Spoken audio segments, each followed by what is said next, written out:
Handaw hi gyd ar croeso I bwrdd iechyd Prifysgol Aneurin Bevan.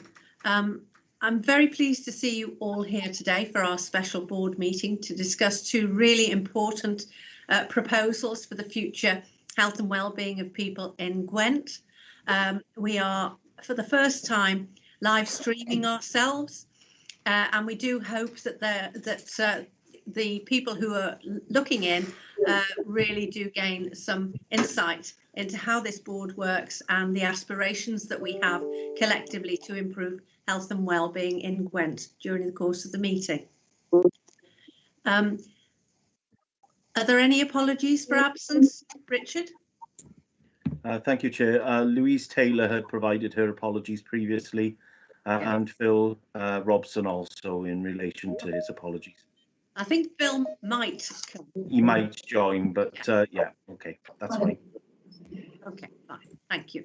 Are there any declarations of interest? No? Well, we have two important topics for discussion today. We have at the board meetings in the past discussed the YYF business case for breast services, a really important development in services for us. And can I ask, please, Nicola Prigodic, the Director of Planning, to introduce the paper and take us through it, please. Okay, thank you, Chair.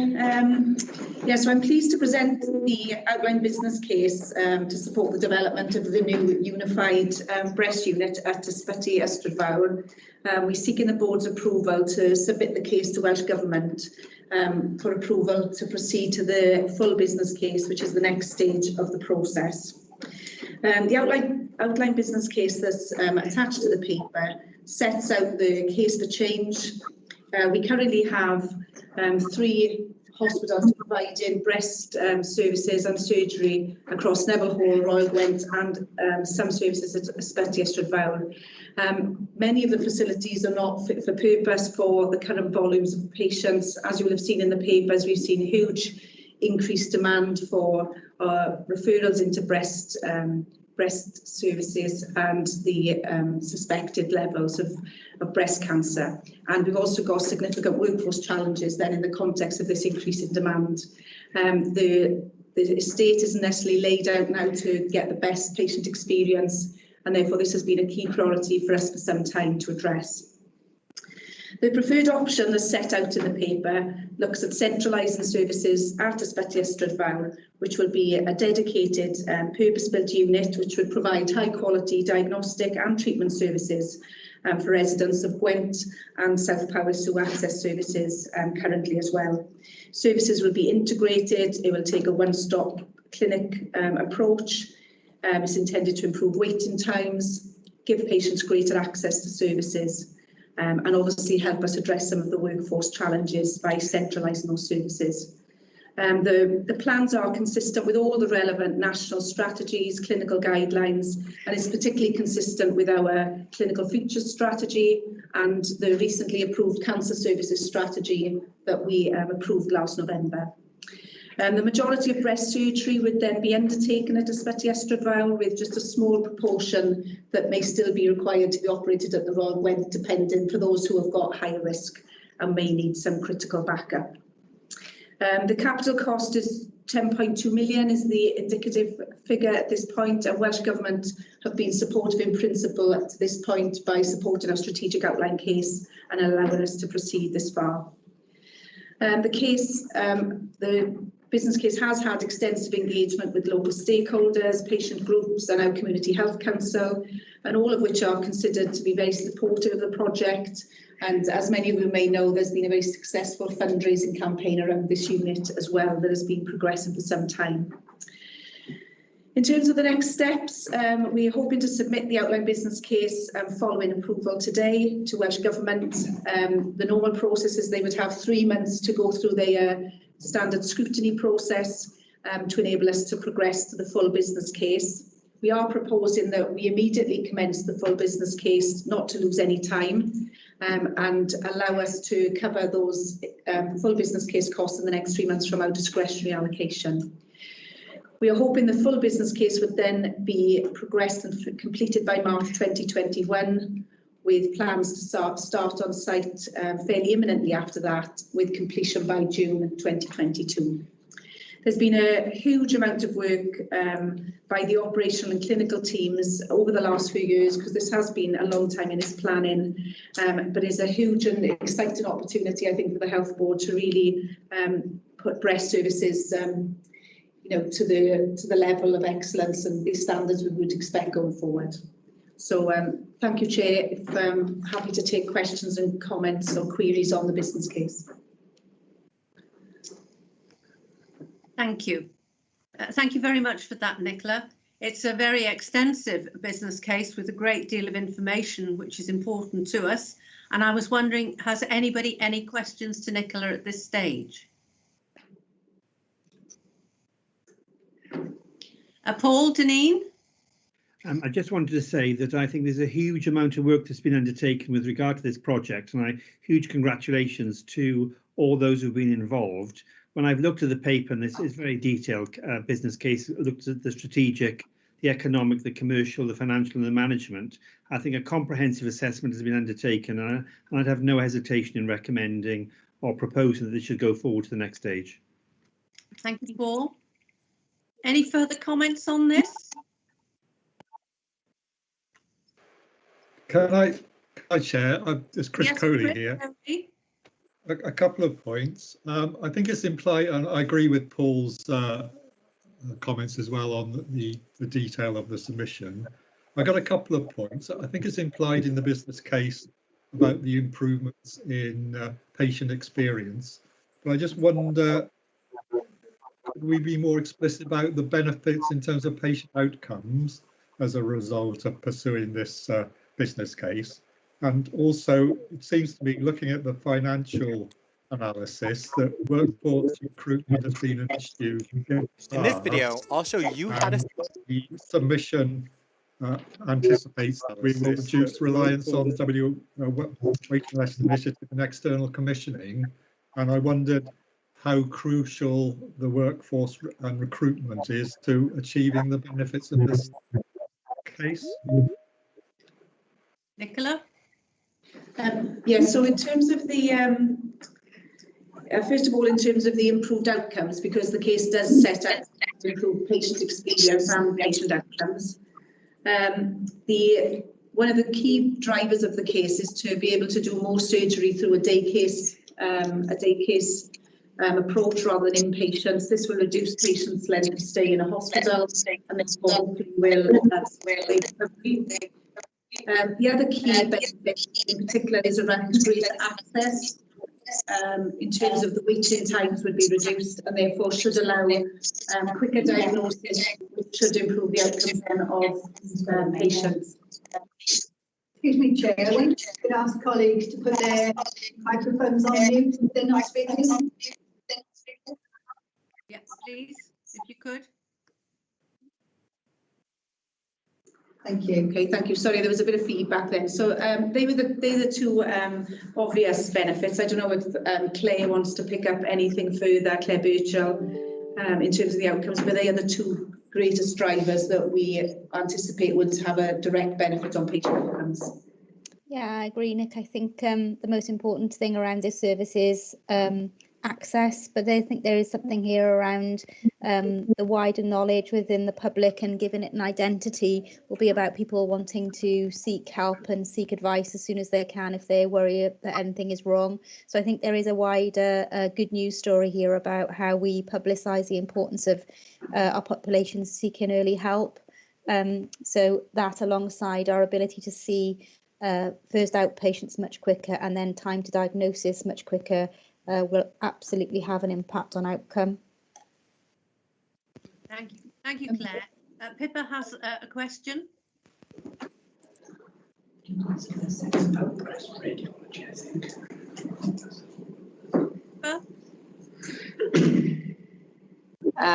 Just trying to get myself off mute, sorry.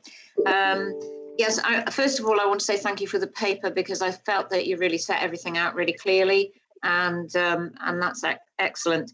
And plainly, to me, I feel that this is going to improve capacity from where we currently are, and the experience for patients, being able to have everything all in one place, and improved waiting times, improved parking, that kind of thing. I think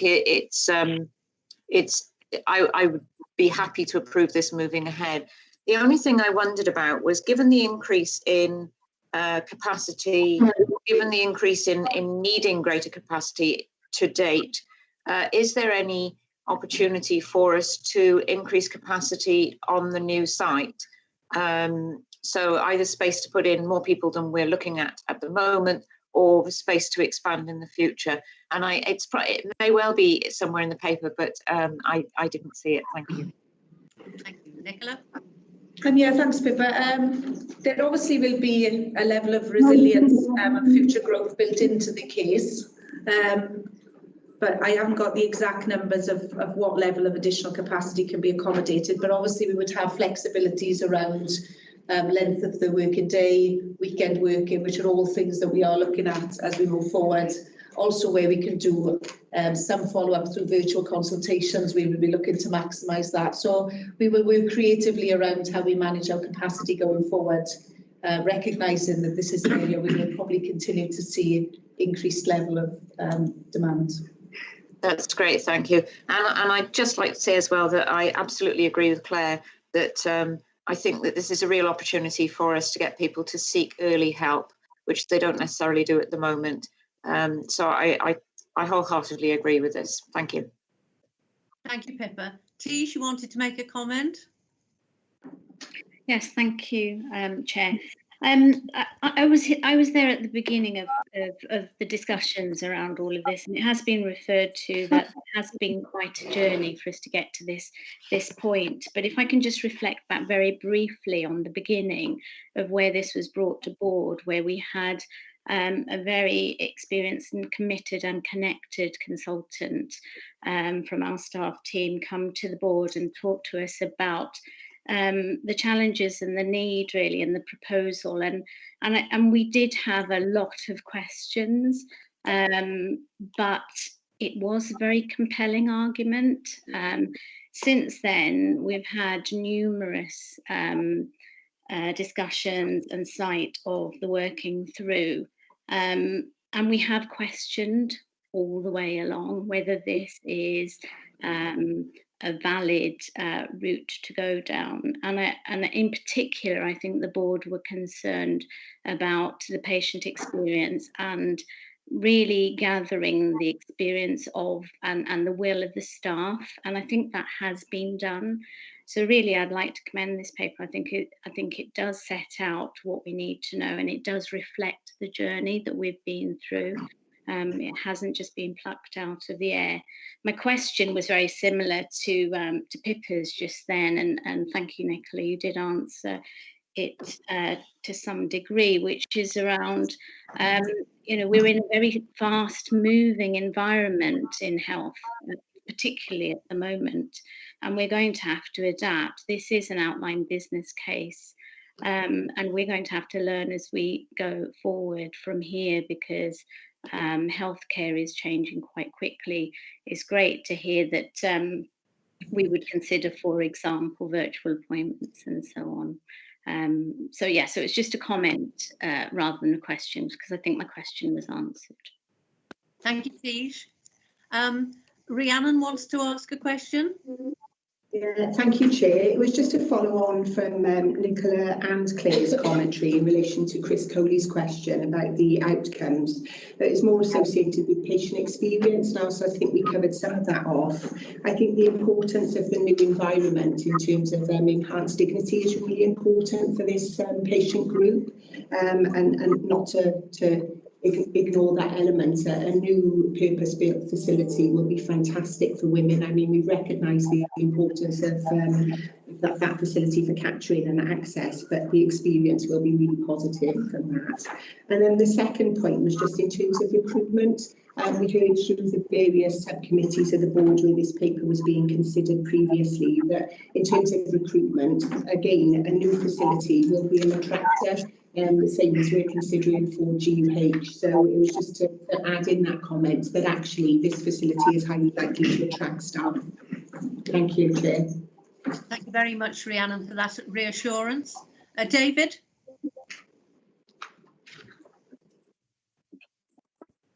David? Well, Yep. How's that? Yeah. Yep.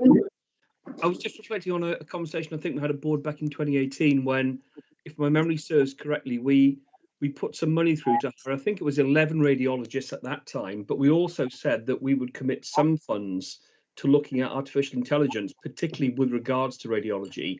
And I'm just looking to see where this new unit might sit with regards to some of these emerging technologies that obviously can, if appropriately undertaken, can actually be safer, but also obviously make a significant contribution in terms of the workforce challenge. Thanks, David. Yeah, there's nothing specifically in this case which is picking up anything new around AI, although that is something that will be picked up as part of the broader radiology strategy, but it's not specifically identified within this case. Okay. But you will be continuing to work on this as you are with advancement of all of the technologies. Fine, okay. And this, where it would be applicable, it would apply to this area at that point as well. Thank you. Has anybody any further questions? Might I ask Angela Mutlow from the CHC to provide us with her views, please? Hi, can you hear me? Yes. Yeah. Oh, sorry, my printer's decided to talk at the same time. The CHC fully supports this project. We have from day one. I think the engagement that was done at the beginning was very strong. The public spoke loud and proud that they wanted a centre of excellence. The patient pathway of going from one area of the hospital for an X-ray back to see a consultant can't be underestimated. So having one centre of excellence is vital for Grange, and we're fully behind that. Fine. Thank you very much, Angela. Are there any further comments? Could I just make one? And that is that I'm really pleased to see that despite the huge increases in numbers who are being referred in, that we are going to make such a considerable move to day case surgery, and to ask whether or not we calculated in what that will do to the effects on cancer weights at the moment. Sorry, Chair, can you repeat the question? Sorry. Yeah. We've got a large number of increases in referrals. Yes. Seen over the past 7 years. We're also reforming the way in which we're delivering this service in terms of the balance between inpatient work and day case work. And I wondered if any work had been undertaken to see whether or not this newly reformed system will have an impact on cancer weights. Yeah, and Claire can come in a sec as well. Now, part of this case for change is by being able to do more of our operations through a day case approach at YYF will enable us to see more patients and will allow, therefore, reduced waiting times and greater access to surgery, which will then reduce the time people are waiting, which will also drive the improved outcomes as described earlier. Claire, do you want to add anything to that? Yeah, just that the demand and capacity assumptions built in would have assumed activity based on an increased day case rate, so will have been factored into what our expected benefits are. I think it's important to note that one of the really key constraints that we've had in this service actually hasn't been access to a bed or a theatre, it's been access to the first outpatient appointment and linking the diagnostic in. So that will be the biggest benefit, I think, would be getting patients seen for their first outpatient review. If they need that diagnostic, they have it there and then, which is fantastic. They go away from there then with an answer and an expectation about what's going to happen going forward, which is half of the concern for a lot of our patients in terms of that wait for diagnosis or clearance even, no diagnosis is. So I think the biggest benefit for us, as well as obviously the day case benefits around outcome, will be around that time to first outpatient diagnosis. Chair, it's Judith here. If I could come in on that as well, just to clarify. that the impact of the development on waiting times and waiting lists is best undertaken at the time of the FBC, when you're closer to the development actually coming to fruition and you're in the best possible place to predict the impact is likely to have. So we've done some initial impacts, at the very early start of the strategic outline case, but to quantify it fully, we need to be closer to the development, looking at the waiting times at that time. Thank you, Judith. That was very helpful, and we look forward to seeing that in due course. If there are no further comments, questions, no? Are we happy then to adopt and support this business case? Yep. Yes. Fine. Yes. Thank you very much. That was really helpful. If we could move on then to item number 2.2, and that relates to the proposals for the early opening of the Grange University Hospital. I know there has been an enormous amount of discussion taking place about this over the last few months, and a huge amount of work has been undertaken, as we can see from the paper that has been attached. And this is a really important topic for us and our population. So, Nicola, would you like to take us through the important issues? Yes, thanks, Chair. Yeah, the paper sets out, as you said, the case for early opening of the Grange University Hospital in November 2021 instead of the original plans of March 2021, sorry, November 20. This is in order to support the resilience in our system, particularly during winter, in the context of COVID and the uncertainties and risks associated with the pandemic that we're currently facing. As stated, original plans were assuming that Lang O'Rourke, our supply chain partner, would hand over the hospital to us late September of this year. And we then had a 6 months operational commissioning period that led us to the opening in March of 2021. As you're aware, the project was well on track pre-COVID, and then whilst we were facing some of the challenges of what the pandemic could present to us, we made a decision in mid-March to accelerate the handover of the inpatient ward areas by the end of April to support the initial peak of the COVID pandemic and the potential demand that we were facing at that time. That was a huge undertaking and successfully delivered by the end of April.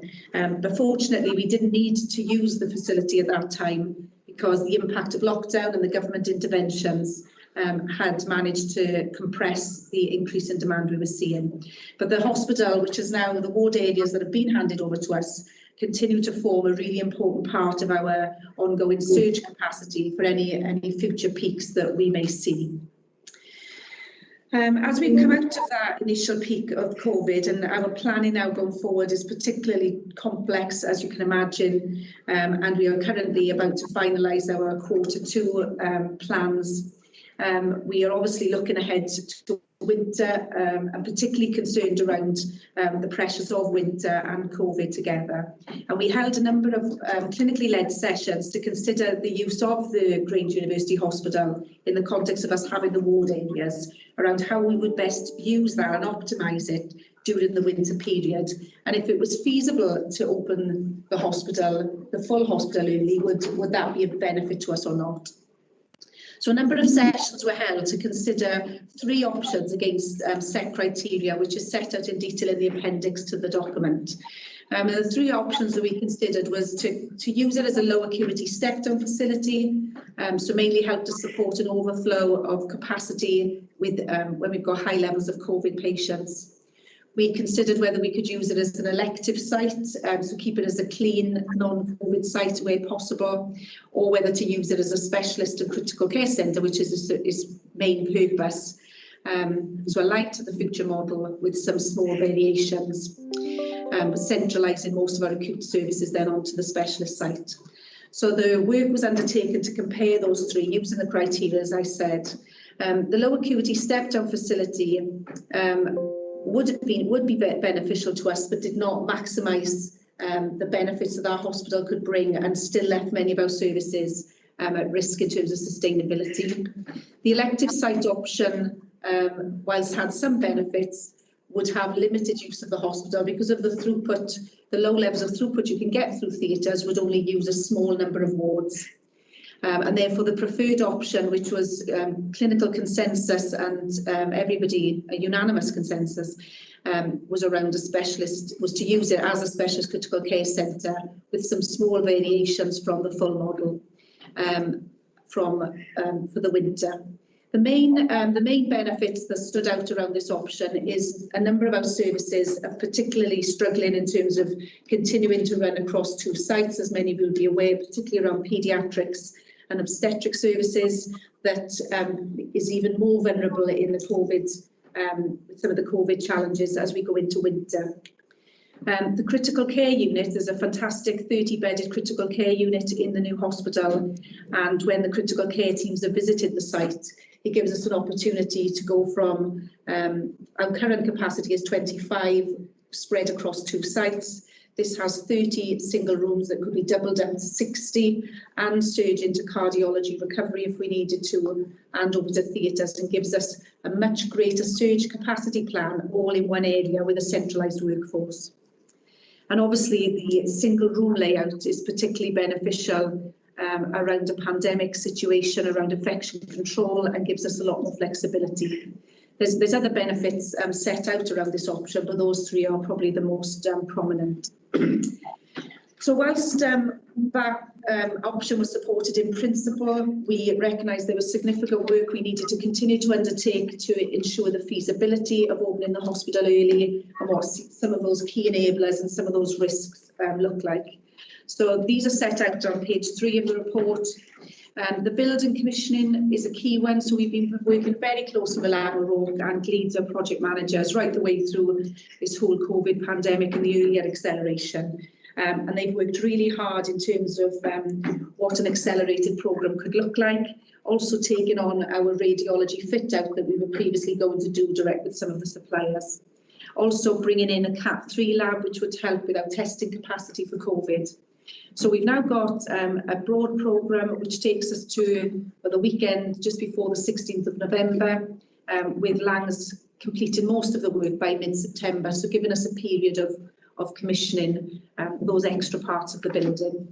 We're already benefiting from having all the ward areas and some of the ground floor in our possession already, so the commissioning and fit out of those has already been done. The second key area is workforce. Obviously, this is a key area of concern for us to make sure that we identify all the risks and put in the appropriate mitigations, particularly around the supply of staff in a COVID environment, and also our ability to recruit required staffing to support the new service models as we go in. Again, we've summarised some of the key risks there, particularly a lot of work has been done around the acute medical model and the ability to run a 4-site acute take, and our 2 divisional directors around this area are both confident that we can support that from November. Rhiannon has been leading a significant piece of work around the nursing workforce. It is a key area of ongoing concern in the context of some of the plans that we had in place to our overseas nurses, which is delayed, and newly qualified nurses around the new student intake. So ongoing pieces of work to make sure that we've got the best possible plans around the nursing workforce across the system, not just around the Grange Hospital. We've obviously been given approval to progress with a number of medical recruitment to support some of the key specialties in the Grange, and some of those have progressed well. Where they are slightly delayed, we are putting in mitigation plans where appropriate to make sure that we can still run the system from November. There's a number of other areas, but they're probably the 3 most significant. Intersite patient transport, as you know, has been one of our key areas of work to make sure that we have a robust patient transport system to support our new model of care, particularly around step-up, when patients deteriorate at a local general hospital site to be able to get to the Grange, and similarly how we step patients down from the Grange when they are well enough to go either home or to one of our local general hospitals for further rehabilitation. There's been significant progress with WAST, and we have been meeting weekly in many areas to look at how we can make sure this proposal can be escalated to get us in a position for November. There is a pilot planned for August where we will test some of our model around this, and there is a paper due to come to the board in July with more detail around this particular issue. The communications and engagement plan is a fundamental aspect, and we recognise the next few months, subject to the relevant approvals, will be a huge undertaking, but one that we are hugely committed to make sure that we properly inform the public around the new system, the new model, and where they should go for what services. We've been particularly successful during the COVID pandemic around the use of social media, and we've got a significant increased number of followers now that we can use to our advantage to get the message out. But we recognise we won't be relying on social media. Also, we will look at how we can communicate with all parts of the population. There's a few issues around procurement, recognising the tight timeline we now work into and some of the delays we've seen in the supply chain around ordering certain equipment. We've identified there that we may have to adopt a more flexible approach, working within our standard financial instructions to make sure that we don't compromise the opening as a result of procurement delays. But we are working closely with our procurement team, and we've got some robust frameworks in place that we can use where possible. Glenn and his team have done a significant amount of work on the financial assessment, trying to make assessments of the financial implications in amongst many uncertain scenarios, and have modelled as best they can the revenue implications for the different options of how we use the Grange, provided an updated assessment of the recurrent revenue costs, and we've made an assessment of what we think the capital implications would be around this further escalation. They set out in the paper, there's quite a lot of detail, and I'm happy to Glenn and myself will take questions as needed on that. So in summary, the board is asked to support the proposal for us to open the Grange early in November 2020 as part of its operational planning process and our winter response to COVID. It will open as the majority of it will be in line with our clinical futures model, with some small variations which we would then look to fully implement post-March 2021 or at the appropriate time, depending on where we are with the pandemic. And this will allow us to approve submission to the case to Welsh Government to secure formal approval and the associated capital and revenue funding. So we're looking for support today to enable us to submit this to Welsh Government for a formal approval position. And there's a number of subsequent recommendations there about noting the risks that we've set out and the further work that we need to do and the financial position. So thank you, Chair. Happy to take questions. Thank you very much, Nicola. This is a very comprehensive piece of work, and we congratulate your team and the clinical teams for the work that they have done to try and look at the resolution of a number of issues that are facing us over the next 6 months. I think we're very fortunate that we're in a position to even be able to consider such a move with the great cooperation that we've had from the constructing teams. And thank you. Are there any questions, please? Paul? Just to say, I mean, it's worth reminding ourselves of what our role is today, which is to act as a critical friend and to hold to account. And this is about bringing forward some work which has been undertaken. And I have to say, I mean, there's been some superb work undertaken on behalf of reporting on options and the appraisals, etc., and also some really good working with the contractors to to get the thing ready beforehand. The options appraisal, I think, has been very thorough because it looks at benefits, disbenefits, and there's been a matrix scoring as well. And it seems to me that the option 3, which offers sustainability, maximum bed capacity, a clinical futures plan aligned, and deliverability and affordability, gives all the evidence we need, together with the fact that it has got the endorsement of those involved. And I also like the future planning with regard to communications and engagement. And so on the basis of the holistic picture, I have no hesitation in supporting this plan going forward. Thank you, Paul. David? Thank you, Anne. Yes, like Paul, I fully support it. I've just got one query, though, which is, obviously, when we talked about clinical futures in the round, we saw GUH as being part of that. are we going to have to move some of that organisational transformation work post the move in, if you like, to the new hospital now? Because inevitably, I guess over the next few months, this is standing up for a huge amount of work, which I'm quite confident that we can undertake. But I'm just thinking about that longer term organisational transformation piece. Thanks, David. So there's a couple of things. I think one thing is a lot of the work we've done around the clinical futures models and the transformation put us in a pretty good place as we were responding to COVID and actually brought some of those models forward. So as it sets out in the paper, we did a number of things during COVID around centralising some of our services, introducing things like our pre-hospital streaming and did things a lot quicker than what we were originally intended because they lended themselves particularly well to for our need to respond. So some things I would say we've brought forward and have continued to keep in place at the minute while we make a decision around this. The majority of that transformation will still happen if we go in November, with only a few small areas that would be delayed until next year. I think we always seen the clinical futures transformation work as something that was involving the Grange, but then went beyond, particularly about our ongoing work around the primary secondary care interface, our work with social care. There was a longer game beyond the Grange. So I'm not anticipating any of it's delayed. I think some of it's brought forward, some of it gives us a new focus, and some of us will continue. It's important for us that it continues to stay on track. Okay, it's great. Thanks, Nick. Okay. Any further questions, Chris?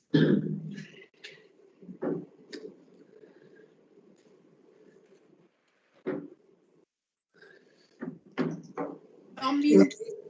Chris. You're on mute. There. No.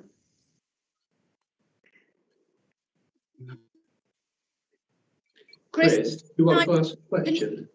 Yes, he does. Yes. Can you hear me now? Yes. Sorry about that. Yeah, you mentioned, Nicola, you referred to the finances. When we've discussed this before, I think you've confirmed that the proposal is a more cost-effective approach than any of the others that were considered. But I also wondered, just have one question about the implications for 21-22 of opening early. Are there any? Do you want me to? I'm going to hand over to Glenn. Okay, I'll pick that one up.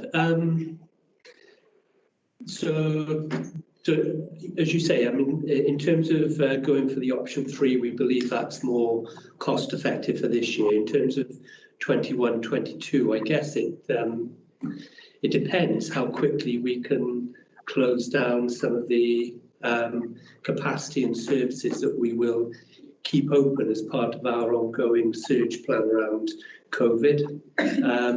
So option 3, which is our preferred option, assumes that we will use the Grange as a specialist in a critical care centre, but that we will still keep some surge capacity in our other hospitals. And by doing that, that's a more cost-effective way, as well as it's better for patient care.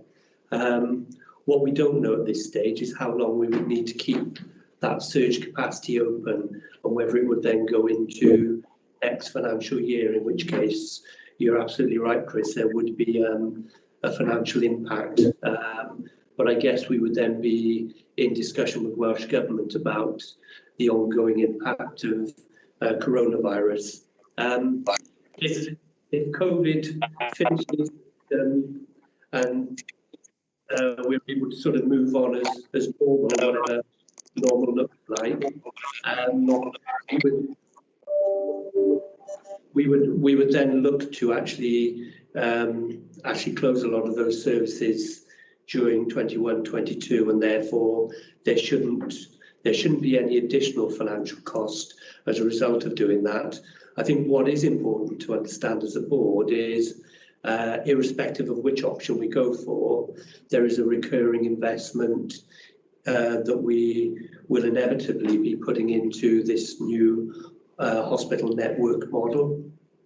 So it will be really important that we identify ways of funding that, either through additional funding allocations, if there are any, or more likely actually driving some of the new efficiencies that we think we can take forward next year. And I think particularly as we look at how we deliver services in a different way going forwards, are there ways that we can more efficiently use our hospital capacity? Looking at how we can rationalise other parts of our estate will be really, really important. So I think your question's helpful in just expanding that point out a bit, really, and saying there will be a recurring cost that we will need to address as a health board.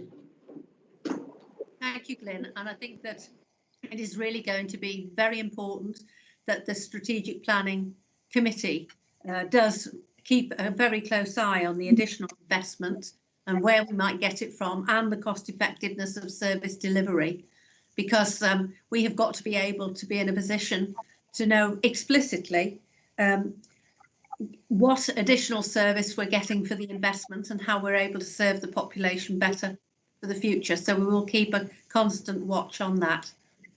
And I assume this additional sum is not going to come as a surprise to the Welsh Government, because I know that you have been having discussions with them about it. Yes, so the cost of 17.4 million that we talked about and the capital funding of 2.5 million is what we've been looking for Welsh Government to support us with this year. So that's very much around the transitional funding that we're looking for in this financial year. We have already written to Welsh Government to make them aware that we're looking at this option and that it was coming to the board today. But they will also expect to see it as part of our, bizarrely, part of our Q2 operational plan, which extends for the rest of the year. We will also highlight it in there. Thank you very much, Glyn, for that assurance. Are there any further questions or comments? Sarah?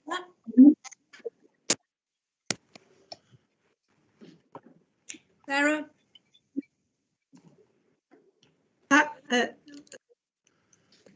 Sorry, Chair, you took me by surprise because that related to an earlier question, so I wasn't expecting to come in at that point. Sorry. Sorry, Sarah. Hadn't got my mute button ready. Do you want to add something then? It was the earlier question about the clinical futures transformation. Yeah. Oh, sorry, I echo. In our service redesign that we're accelerating in order to redesign our pathways to do everything as virtually as possible, to bring patients into hospital once for a diagnostic test, and all of that work is actually in line with our clinical futures strategy. So that pathway redesign is accelerating implementation of our clinical futures strategy. So I think this change is accelerating, not distracting from the wider clinical futures strategy implementation. Thank you, Sarah. That was helpful. Emrys, did you want to add something? No? Okay. Rhiannon, you have a question. Yeah, thank you, Chair. Claire's alluded to the fact that workforce is clearly a risk, but I guess I just wanted to add the significant work that we've been undertaking, both with Gareth, myself and colleagues, to really understand the workforce risks and what the mitigation is. I think I probably just wanted to highlight that we'd had a workforce deep dive session, which was last week or the week before. And that was really useful to see the full picture of the workforce risks. And actually, those risks were present whether it was an early opening, that decision was approved today, versus a March opening. So the risks are very similar, whether it was an early opening or a March opening. And to reinforce the clinical option 3, I think we recognise that this is the right thing to do, the right option, whilst recognising there's still risks to work through. And as articulated, workforce being a key factor, but to just provide assurance that Geraint Evans and myself are working very closely, particularly in relation to the nursing workforce risks and challenges, to come up with a proposal that ensures we've got safe staffing. Thanks. Thank you very much, Rhiannon. This is a really important topic and we shall continue to review it with you. Thank you. Emerus? Yeah, apologies, Alan. Conscious I was on mute when I was trying to speak earlier. But I just want to say it's a well thought through business case and supports our modernisation agenda. It has my full support. I mean, in relation to two of the issues that were raised there around workforce models and the patient transport systems, do we have a timescale when we will know the success of what it is that we're planning? In terms of the patient transport, as we said, Glyn has taken executive lead, and we are currently working through the final parts of the model, and the papers board in July will set out the submission with a pilot, as I said, happening in August to give us more assurance. In terms of the workforce, Rhiannon, yeah. So in terms of the workforce element, Chair, we're or for Emrys, we've got a more detail on the proposed bed model coming in mid-July, and once we've got that approved, we can then really follow up on the workforce model, because obviously the workforce is dependent on the model we identify in terms of beds and specialties. So we've got a clear plan that from the middle of July, once we've firmed that up, that we'll work through the opportunities. But saying that, we recognise the value of really promoting the Grange University Hospital as part of our recruitment campaign. So we've got a number of actions that we're taking forward. Thanks. Thank you, Rhiannon. Are there any further comments or questions? Angela, do you have anything to add from the CHC, please? I think from a CHC perspective, we would support the early opening of the Grange, considering how winter normally affects us on a regular year. But with COVID, I think it's crucial that it's open, and we're happy to work with the health board in the areas that's been highlighted already. Thank you very much. If there is no further comment or question, are we happy to endorse the recommendation relating to the early opening of the Grange University Hospital? Yep. Thank you very much. Thank you to the teams for their really excellent piece of work in designing this. Now all we've got to do is do it, really. And the risks, etc., will be under close scrutiny, obviously, by the planning committee. Are there any closing matters? No? Sorry, I'm just going to say perhaps an opportunity, as is one of our first board meetings with regard to the pandemic, just to put on record our huge thanks to all the staff and to all the partner agencies that have been involved in supporting the people in Gwent and for the families, etc. And I think just an opportunity to record that and to thank all involved. Thank you. Took the words out of my mouth. Sorry. That's all right. If there are no further closing matters, then the date and time of the next board meeting will be on Wednesday, the 15th of July, not too far away, at 9:30. And thank you to all those on YouTube for joining us, and I hope that you found it helpful. Thank you very much. Safe journey. Bye. Bye. Bye.